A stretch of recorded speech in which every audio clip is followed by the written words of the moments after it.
Hi everyone, welcome to the second video in my critical reasoning series. Let's get started. So we encounter arguments almost everywhere, even though we may not notice them. So they appear in advertisements, courtrooms, they appear in political, moral, and religious debates. They appear in academic courses on mathematics, science, history, literature, and philosophy. We hear them on the news and the radio. They appear in our personal lives. Our thoughts are often arguments. We seem to think in statements. If you string statements together in the right way, often what you get is an argument. Okay, we deal with them when we make decisions about our careers, finances, and families. If we cannot understand arguments, then it's harder to understand these areas of life. They're important areas. And in this video series, we'll try to understand arguments. It's an important ability because it helps us to understand many other things. It makes us better at learning. So it's quite a transferable skill. First, let's understand how we'll go about understanding arguments, what our approach will be. Let's understand the approach to understanding arguments. Okay, there are several ways we could approach this, but in this video series, we're going to view arguments as tools. I think that's a helpful way to start. Okay, to understand a tool, we need to know its purpose. Okay, what is its use? We need to know what it's made from, what materials make up the tool. Okay, I want you to think about arguments like hammers in this analogy. Okay, suppose we want to understand hammers, but we don't understand hammers. Okay, then we investigate the purpose, material constituents, and the forms of hammers. All right, we'd learn that they are used to drive nails or hit things. Okay, to pound things. Okay, now we'd know the purpose of these tools. We'd learn that typical hammers are metallic and wooden or plastic. We'd learn what other materials they come in. Now we'd know what materials make up these tools. We'd learn that hammers have handles and heads. A typical hammer's handle is long and thin. We'd find that a typical hammer's head is perpendicular to its handle. Now we'd know what kind of forms hammers come in. Okay, it's kind of like the general form of a hammer. All right.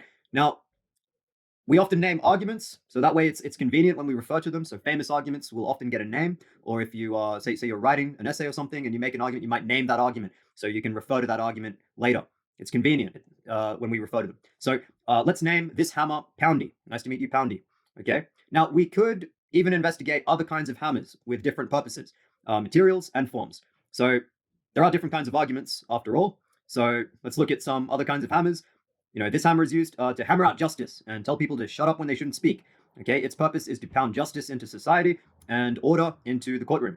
It's wooden. Its form is no different to poundies. And this hammer is used to tell people to stop yelling out figures of money because someone yelled out the biggest figure yet, and no one yelled a bigger number before the hammer wielder counted to 3. Its purpose is to hammer out real estate sales. It's wooden. Its form is the same as poundy's form. Okay, but like all analogies, this one is imperfect. So let's look at a hammer which has a purpose disanalogous to the purpose of arguments. Okay, and I should say now that disanalogous is typically not a word in most dictionaries. Okay, but philosophers use the term frequently. Yeah, if anyone can find disanalogous in a dictionary, let me know. I'd be interested to hear it. So yeah, maybe leave a comment if you can find the word disanalogous in a dictionary. Anyways, this is a battle hammer. Okay, it's wooden and stone. Its form is similar to Poundy's form, but its purpose is to beat your enemy into submission. It's used to open heads. That's not what arguments are for. The kind of arguments we are concerned with are not disputes or battles. Okay, that's kind of what a child means when he or she says that their parents are having an argument. The child typically means a dispute, right? Our study of arguments is concerned with truth seeking and learning, not yelling louder, learning to yell louder, or anything like that. Not intimidating our opponents or anything like that. Okay.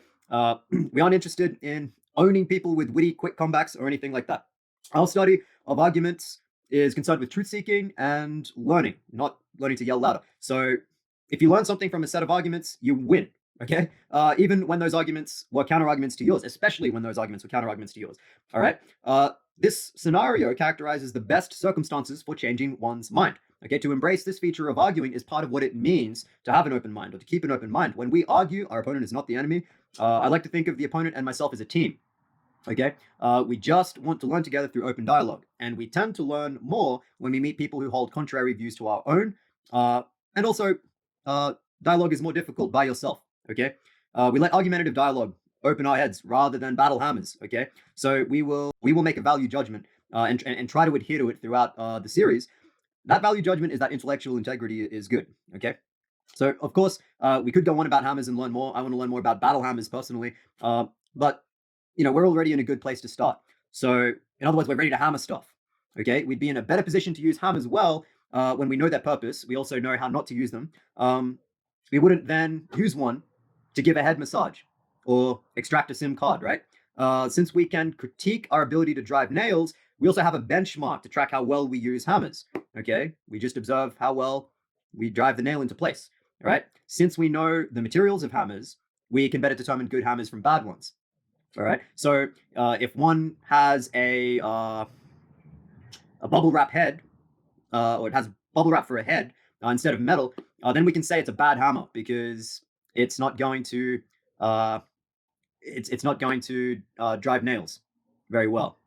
It won't drive nails. If it's one of those inflatable hammers you win as a prize at the carnival, we would say it's not a real hammer. We might be inclined to say that. I have in mind, those carnival games, like a game where you drop egg-shaped balls down the permanently open mouth of one of those rotating clown heads. One of those inflatable hammers you get from slamming egg balls down clown necks might not be a real hammer. It might not count as a real hammer. It's a pseudo hammer. So not only can we distinguish good hammers from bad ones, we can also identify non-hammers. All right. So we won't get fooled by things pretending to be a hammer when they aren't or when they're not. All right. Similarly for arguments, or for good arguments and bad arguments, arguments and non-arguments. Right. What a weird life those clowns lead. Anyways, just getting fed balls all day by strangers. Anyways, moving on. If we want to understand arguments, we need to conduct a similar investigation, an analogous investigation, right? We need to know their purposes, their materials, and their forms. That's the start of learning how to analyze arguments. We've got to understand what arguments are in general before we can critique them, right? And we should know how to critique arguments before we agree or disagree with them. Otherwise, how are we to manage our belief system? How are we to mitigate the risk of being fooled by persuasive rhetoric, right? So that's where we are headed, and here is where I'll leave it. If you enjoyed this video, give it a like. Feel free to share it. Subscribe to see more videos if you want to follow the series. That way, you'll get a notification when I upload a new one. Bye for now.